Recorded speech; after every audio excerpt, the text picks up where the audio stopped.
Goddag, jeg hedder Lars. Velkommen til lærings- og inspirationsvideo. I dag vil jeg fortælle jer om jeres opgaver som rengøringspersonale og kontrollør. Jeres dag starter her, når I kommer på arbejde.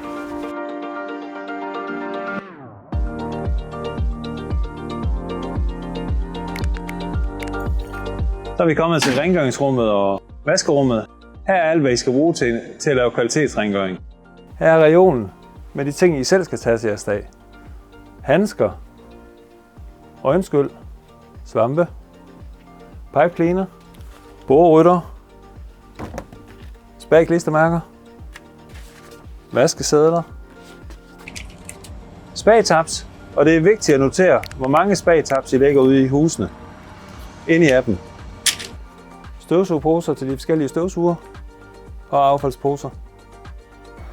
Her er reolen med jeres spande, der står navn eller håndnummer på. Der står støvsuger. Husk at tjekke støvsugerne efter rengøringen. Sørg for, at der altid er en ny pose i, hvis den er fyldt. På jeres nøgleseddel vil den være highlightet med gul, hvis der er vasketøj, der skal tages med ud i husene. Og vasketøjet i husene, der skal ud til husene, skal lægges på, og forhæng skal hænges op. På poserne hernede, der står der husnummer på og adresse. Kontrolløren skal ikke glemmes. Jeres spande står på en fast plads, hvor der er fyldt op med rengøringsmidler og klude, klar til dagen. Her i kantinen er der kaffe til jer, myslibar og et frugt. Kom med mig, så er vi klar til at gå ud i husene til dagens arbejde.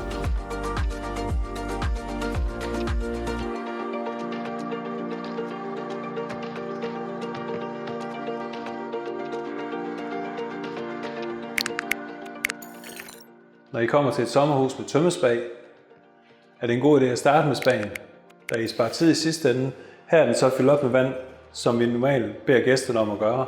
Men ikke alle tømmespag er fyldt op med vand, så I sparer tid ved at gå ind og kigge, er den klar til rens, eller skal vi fylde vand i selv. Tømmespagen bruger vi pipe cleaner. Vi bruger en rød klud, ligesom vi gør på badeværelser. Og så bruger vi klistermærke til sidst, når spagen er godkendt og helt færdig.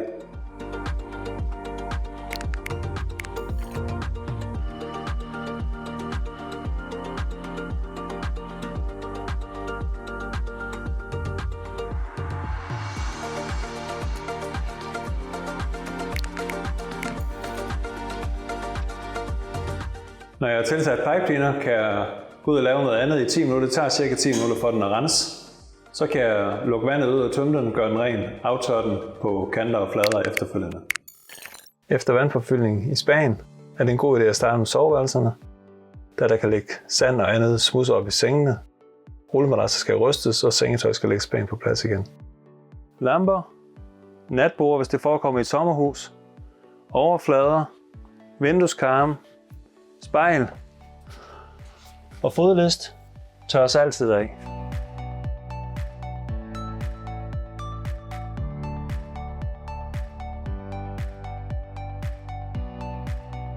Skabet aftørres og tjekkes for glemte ting. Bøjler hænges på plads, så de hænger pæne.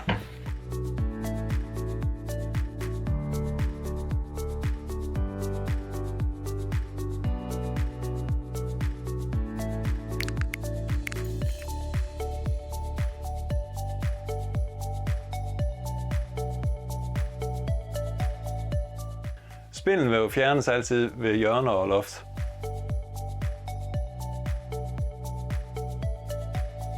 Det er meget vigtigt at tjekke under sengen, da der altid er nullermænd, skidt og støv ind under sengen. Det er meget beskidt. Jeg trænger til en støvsugning og en vask hernede under. Der er hård nullermænd. Fodlister og stikkontakter skal altid rengøres, da de altid er støvet. I skal altid tjekke sengetøj for pletter og skjolder. Er der skjolder og pletter på, tages det med ind til vask. For eksempel kan denne her pude være gul. Opdager du nogle fejl eller skader i huset, meldes det ind til kontoret straks. For eksempel kan det være pærer, der er sprunget.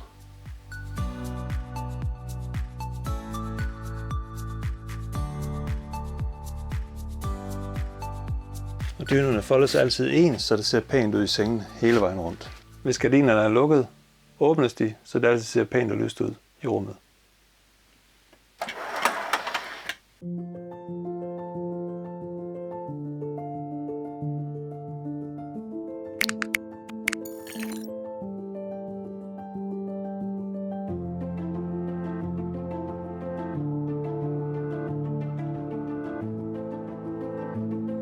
Når spaden er tom og rengjort, sprøjter vi silikonespray ned i ventilen og ned i der hvor afløbsstudsen sidder. Så vand kommer væk dernede fra, og den er bedre til at virke. Nu er den klar til klistermærker.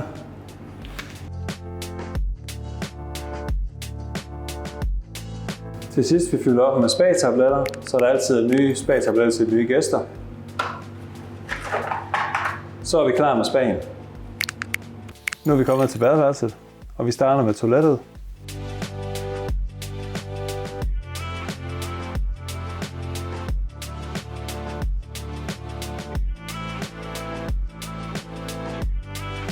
Husk altid at tjekke toiletbørsten, om den er fyldt med snask, om der er vand i holderen, tøm den, og hvis holderen er fyldt med noget, bestil en ny på kontoret. Her bruger vi rød klude, og på toilettet bruger vi en rød klud, og så smides den til vask efterfølgende.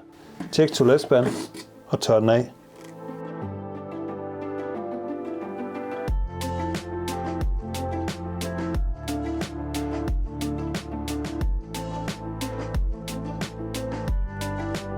Her bruger vi en blå klud til spejlet og en rød klud til at tørre af med. Spejlet pudses. Rundt om her tager vi kalk. Den her åbnes, skrues af.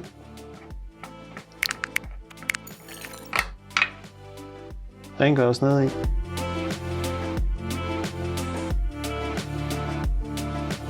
Skuffer åbnes. Rengøres ned i for hår og andet.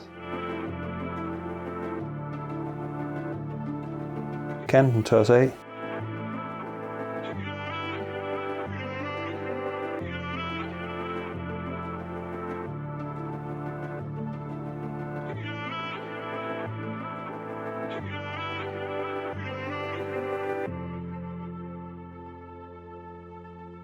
Vi kommer til brugskabinen. Her kan være glaslåger eller glasvægge. Her er der glaslåger. Skal vi huske at tjekke brusehoderne. Rengør brusehoderne. Rengør ovenpå bruserne. Tjek fuger. Tjek riste for hår og andet snavs. Og her bruger vi røde klude, fugebørst, tryllesvamp, glassvamp og sanitetssæbe.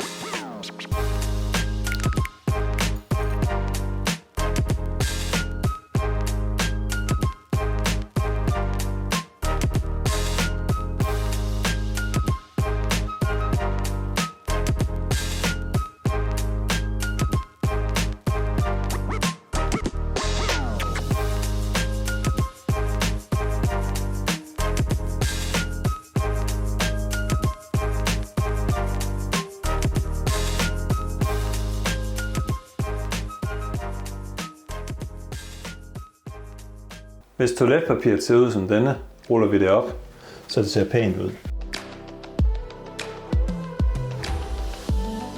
Så er vi kommet til saunaen. Her bruger vi glasklud til glasdøren.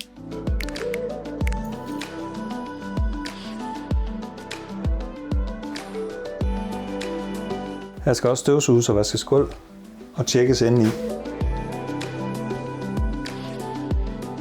På badeværelset kan der være forhæng ligesom denne, og man ser, at den er ved at være rødlig i bunden. Så den vil jeg nok tage med ind til vask, den her. Den er ikke så lækker længere.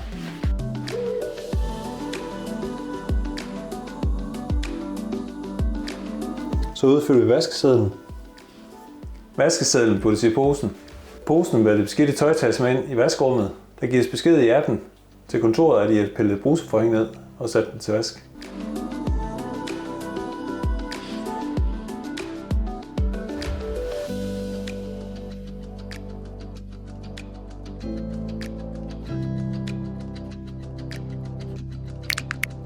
Så er vi kommet til stuen, og i stuen bruger vi almindelig mikrofiberklud, glasklud, moppestang med moppe på og støvsuger. Her i stuen skal vi huske at tage fodlister,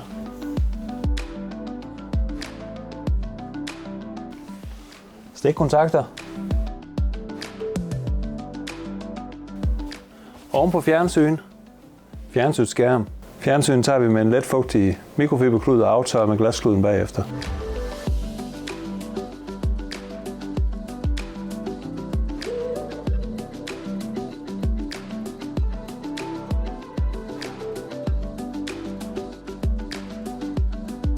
Overflader på bord.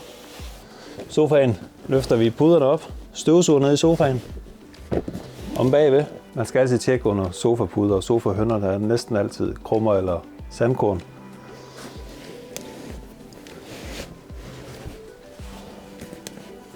Ligesom her.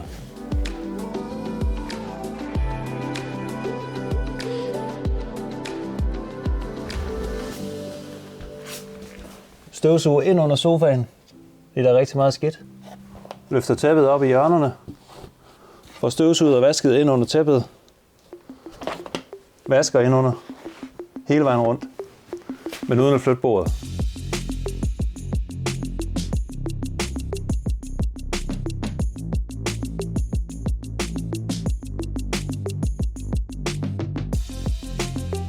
Vinduer og døre med glas i skal tages generelt i hele huset for hundesnuder og fedtede fingre. Gardiner trækkes fra, hvis de er rullet for ligesom det. Når vi er færdige med aftørring og rengøring, så sætter vi alt på plads, pyntepuder og hønder.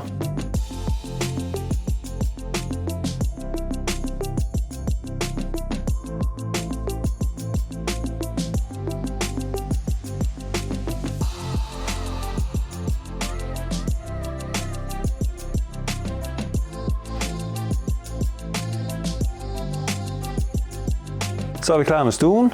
Den ser rigtig pæn ud, og nu går vi videre til spisestuen. Kom med mig. Her skal vi tørre overflader af oven på lamper. Lampeskærme.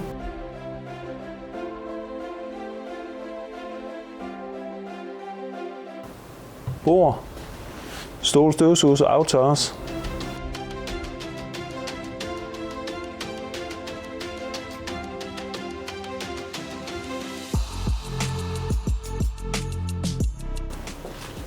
Overflader. Er det så et møbel som denne her, så skal den også tørres af på overfladerne og på siderne.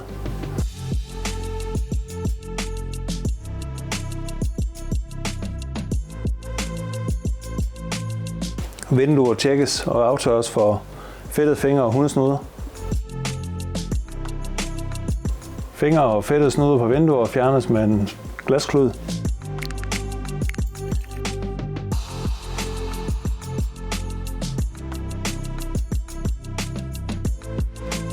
Så når vi er færdige med rengøringen, sætter vi alt på plads, så det ser pænt ud til de nye gæster, der kommer.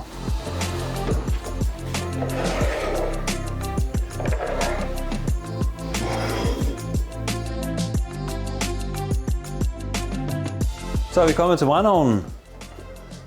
Er brændeovnen varm? Fejrer vi den ud?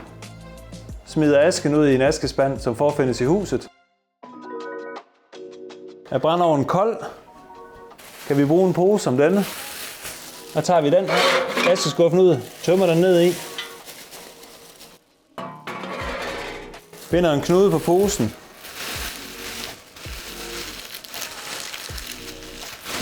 Og smider den i skraldespanden, da aske ikke må komme løs i skraldespanden. Herefter tørrer vi brændeovnen af udvendigt.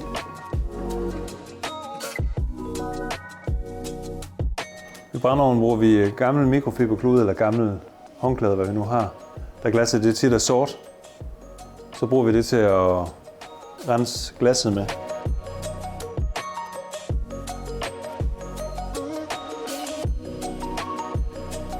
Og vi kan bruge værktøj herover til at feje ud med ind i brændeovnen. I må aldrig bruge støvsuger i brændeovnen, da der kan gå i stykker. Nogle sommerhuse og aktivitetsrum som her Her skal vi selvfølgelig aftørre overflader, rode på plads, så det ligger pænt. Sæt stolen pænt, sådan en forfindes.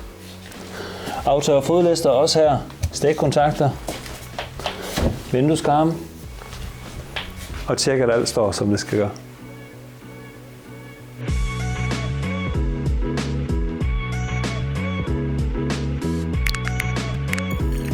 Så er vi kommet til køkkenet, og her skal vi blandt andet krummer på bordet.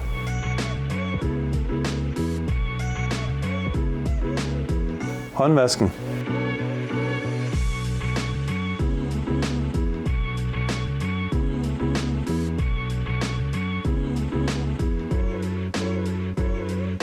Låger udvendigt, indvendigt ved skraldespand.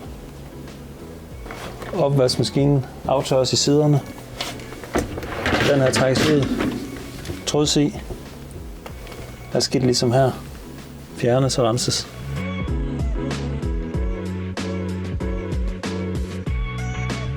Bestikskuffer tjekkes for skidt. Her ligger der skidt i ligesom her. Alle rum tjekkes for krummer. Tørres af, støvsuges. Nogle gæster kan glemme at smide filteret ud, så den tømmer vi og rengør den. Nogle gæster lader også vand være i elkedlen, så det hælder vi ud og tjekker den og rengør den og stiller den på plads igen. Ved et køkken som denne er der altid mange kanter og håndtag, som skal tages og rengøres og tjekkes, fordi der ligger altid krummer eller madrester.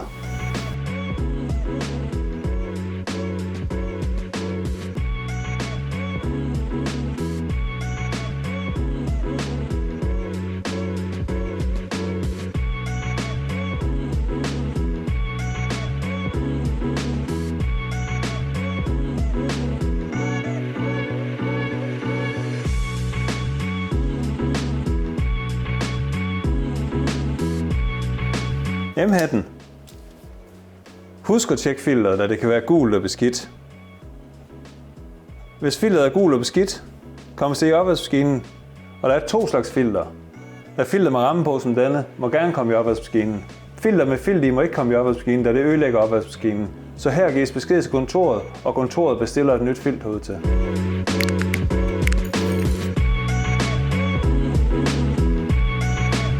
Det er en rigtig god idé at starte rengøring med at tjekke M-hattens filter. Er filterne beskidte, er der tid nok til, at de kan vaske i opvaskemaskinen, og de kan sættes på plads efterfølgende. Er opvaskemaskinen ikke færdig, når I er færdige med rengøringen, og filterne ikke bliver sat på plads, giv venlig besked til kontoret. Ovnen aftørres for pletter udvendigt.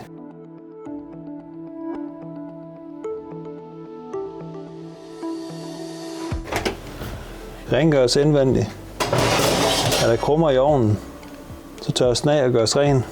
Bagerist og plade rengøres, hvis de er beskidte.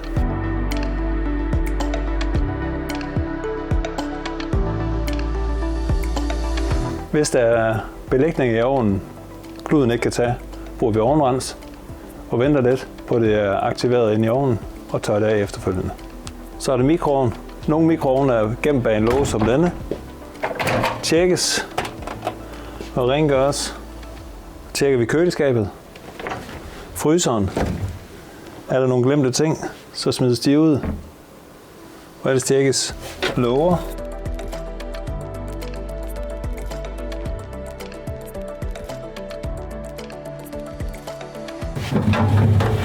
Grøntsagsskuffe. Og det hele aftørres og rengøres.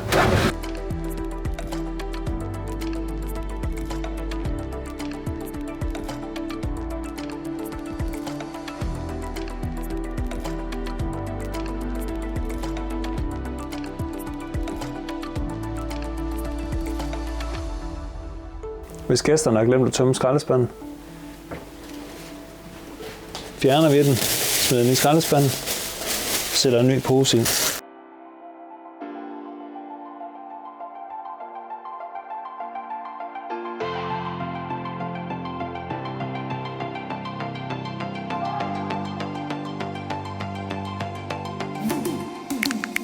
Så er vi kommet til vaskemaskinen og tørretumbler. Vaskemaskinen tjekkes ind i, om der er tøj. Sæbeskål rengøres. Tørres af. Tørretumbler. Som denne har en kondenstørretumbler, så den er vandopsamler i, som skal tømmes. Filter tjekkes og tømmes for fnukker. Og sættes på plads og lukkes. Til sidst tørrer vi af udenpå, hvis der er noget beskidt og støvet.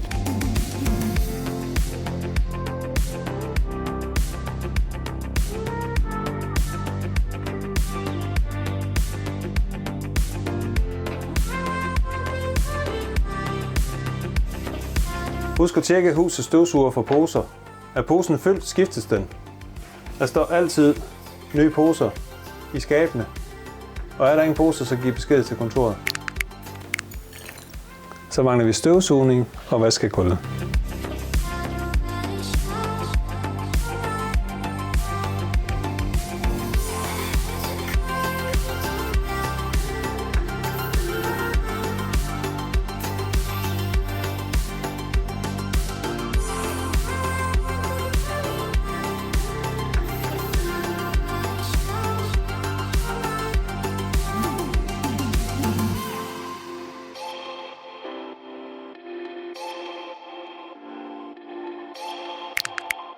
Husk måtten. Tøm den og støvsuge den. Der ligger altid fnuller på, ligesom her. Grænnåle og sand. Ryst den først.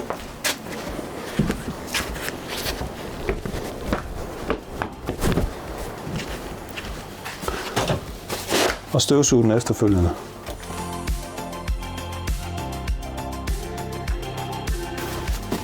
Måtten lægges på plads. Hvis der ligger puder som denne, så lægger jeg de på plads igen, så det ser pænt ud. Når I er færdige med rengøringen, går jeg lige en sidste tjek rundt i huset og sikrer, at alle stole, gardiner er trukket fra. Døre og vinduer er lukket og låst. Lys er slukket. Og alt er, som det skal være. Så udfylder vi vores bordrytter, skriver navn eller rengøringshold på.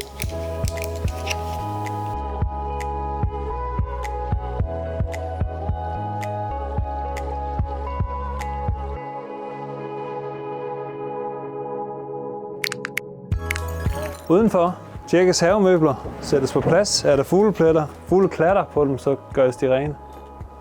Alt skal være rengøres.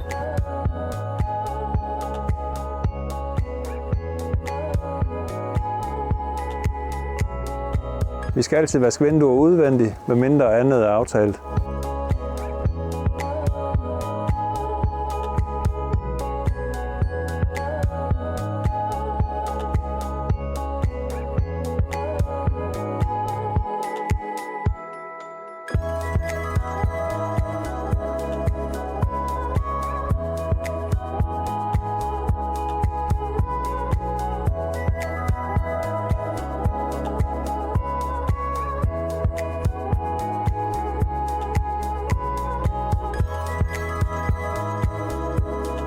Husk at aflæse el, og tallet tastes ind i appen. Og så lukkes lågen bagefter.